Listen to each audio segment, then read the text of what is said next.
At 2:30 p.m. over the vast expanse of the South China Sea, a seemingly routine mission was underway. An American MH-60 Romeo helicopter, the Swiss Army knife of the US Navy's aerial fleet, was quietly tracking a Chinese Type 39 diesel-electric submarine. The sub had been submerged for nearly 2 days, desperately trying to recharge its batteries, and the Romeo was there to make sure it didn't get away unnoticed. But what happened next would send shockwaves through Beijing's military command and expose a glaring weakness in their aerial warfare capabilities. 2.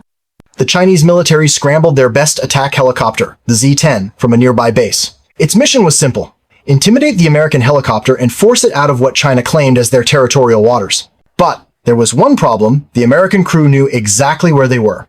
They were 50 nautical miles away from any Chinese territory, operating legally in international airspace. The Chinese pilot, however, was unaware that this seemingly routine interception would turn into a humiliating lesson in modern electronic warfare. As the Z-10 approached, the Chinese pilot received a radio transmission warning him to alter course immediately. The pilot banked hard, flying just 500 meters from the Romeo's nose, attempting to assert dominance. But the American crew remained unfazed. They knew something Beijing didn't. The Romeo was equipped with the ALQ-210 Electronic Support Measures Pod, a digital vacuum cleaner that sucked up every electronic emission from the Z-10. Radar frequencies, communication protocols, engine harmonics, nothing escaped the Romeo's sensors. For the next 72 minutes, the Chinese pilot tried everything to intimidate the Americans. He fired flares, performed aggressive maneuvers, and attempted multiple radar locks, but each move only fed the American crew more intelligence. The Z-10's outdated Russian-derived technology was no match for the Romeo's advanced electronic warfare suite. When the Chinese pilot locked his radar on the Romeo, the American crew activated their ALQ-99 jamming pods, turning the Z-10's radar into a hallucination. The Chinese pilot saw multiple false contacts, some flying backwards, others appearing inside his own cockpit. It was electronic warfare at its finest, a digital ghost dance that left the Chinese pilot disoriented and vulnerable. Meanwhile, the submarine below was still being tracked. The Romeo's dipping sonar was locked on, and the sub, realizing it was compromised, made a desperate emergency dive. The noise from the cavitation and pressure changes was so loud that sensors across the entire US carrier strike group picked it up. In submarine warfare, noise is death. The Chinese pilot's attempts to protect the sub had backfired spectacularly. The American crew's calm professionalism contrasted sharply with the Chinese pilot's growing frustration. The Z-10's engines were pushed beyond their limits, overheating and creating a thermal signature that future American missiles would be programmed to recognize. The Romeo's infrared cameras recorded every detail, from exhaust ports to transmission housings, providing invaluable data for targeting heat-seeking missiles. 2. The Chinese pilot's weapons were ineffective. His 23mm cannon had a maximum effective range of about 500 meters against ground targets. But against a maneuvering helicopter, it was lucky to hit anything at 500 meters. The Romeo's GAU-21 machine gun, on the other hand, had an effective range of nearly 20 meters with armor-piercing incendiary rounds capable of punching through the Z-10's cabin like tissue paper. ATAAs. The encounter dragged on. The Chinese pilot's control inputs became sluggish. His helicopter was literally fighting itself, with hydraulic pressure dropping and transmission temperatures climbing into the red zone. Despite all this, the pilot refused to back down, pushing his aircraft to the brink of destruction in a desperate attempt to assert dominance. Every attempt the Chinese pilot made to burn through the American jamming was recorded and analyzed. The frequency hopping patterns, pulse sequences, and radar modes were all logged, giving the US military a treasure trove of electronic intelligence.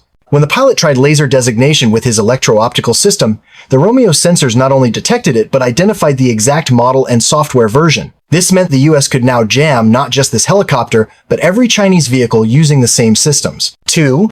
The message was clear. The Chinese pilot had just compromised an entire generation of Chinese military technology in a single encounter. The US Navy's electronic warfare capabilities had turned what should have been a routine intimidation into a humiliating defeat for Beijing. ATA. As the Romeo's dipping sonar splashed into the water again, the submarine below was still being tracked, forced into evasive maneuvers that only increased its noise signature. After 72 minutes, the Chinese pilot had failed to move the Americans an inch. His thumb hovered over the transmit button to report failure, but he knew ground control was already watching the same radar picture. This encounter was more than just a tactical victory. It was a strategic lesson in the importance of technological superiority, electronic warfare, and intelligence gathering. The US Navy had demonstrated full-spectrum dominance, turning the Chinese pilot's aggression into a data-gathering opportunity that would shape future conflicts. 2. Devil A. 2. For Beijing, the lesson was harsh and clear. Outdated technology and poor tactics would not stand against modern electronic warfare. For the US, it was a reminder of the power of innovation, discipline, and the relentless pursuit of superiority in the most contested waters on Earth. The South China Sea remains a flashpoint for global power struggles, but on this day, the skies belong to the Americans. And the Chinese pilot? He learned the hard way that challenging the most powerful navy on Earth was a big mistake. The encounter over the South China Sea was not just a clash of machines, but a battle of doctrines, technology, and strategic willpower. The Chinese Z-10 pilot, trained to assert dominance and protect his nation's interests, found himself outmatched not by brute force, but by the invisible war raging in the electromagnetic spectrum. This was a fight where radar signals, jamming pods, and electronic countermeasures were the real weapons, and the Americans had mastered the art. 2. The Z-10, often touted as China's premier attack helicopter, was designed with a mix of Russian legacy technology and indigenous innovation. Its angular design and aggressive profile made it look formidable, but beneath the surface, it was a relic struggling to keep pace with modern warfare demands. The helicopter's radar and communication systems, dating back to early 2000s technology, were vulnerable to the sophisticated jamming and intelligence-gathering tools deployed by the US Navy. In contrast, the MH-60 Romeo was a product of decades of iterative upgrades and battlefield lessons. Built on the reliable Black Hawk airframe, it was equipped with the ALQ-210 Electronic Support Measures pod and the ALQ-99 jamming system, technologies that allowed it to dominate the electromagnetic environment. These systems didn't just block enemy radar. They created illusions, confusion, and false targets, turning the Z-10's sensors into a chaotic mess. 10. ATA. As the Chinese pilot attempted to lock onto the Romeo, the jamming pods activated, causing his radar to display multiple false contacts. Some appeared to be flying backwards, others seemed to materialize inside his own cockpit. This electronic deception was not accidental. It was a deliberate tactic designed to overwhelm and disorient enemy pilots, forcing them to lose situational awareness and become vulnerable. 2. The psychological impact on the Chinese pilot was profound. Imagine trying to track a target that seems to multiply and teleport, while your own systems betray you with false alarms and phantom threats. The frustration and confusion were palpable, yet the pilot pressed on, driven by orders and national pride. 2. Meanwhile, the US crew maintained a calm professionalism that belied the intensity of the encounter. Their focus was not on aggression, but on intelligence collection and mission success. Every maneuver by the Z-10 was recorded, analyzed, and used to refine future tactics and technologies. The Romeo's sensors captured thermal signatures, engine harmonics, and communication protocols, building a comprehensive electronic fingerprint of the Chinese helicopter. 10. This data was invaluable. It allowed American engineers to understand exactly where the Z-10's vulnerabilities lay, from heat exhaust points that could be targeted by infrared-guided missiles, to communication frequencies that could be jammed or intercepted. In modern warfare, such intelligence can turn the tide of battle before a single shot is fired. 2.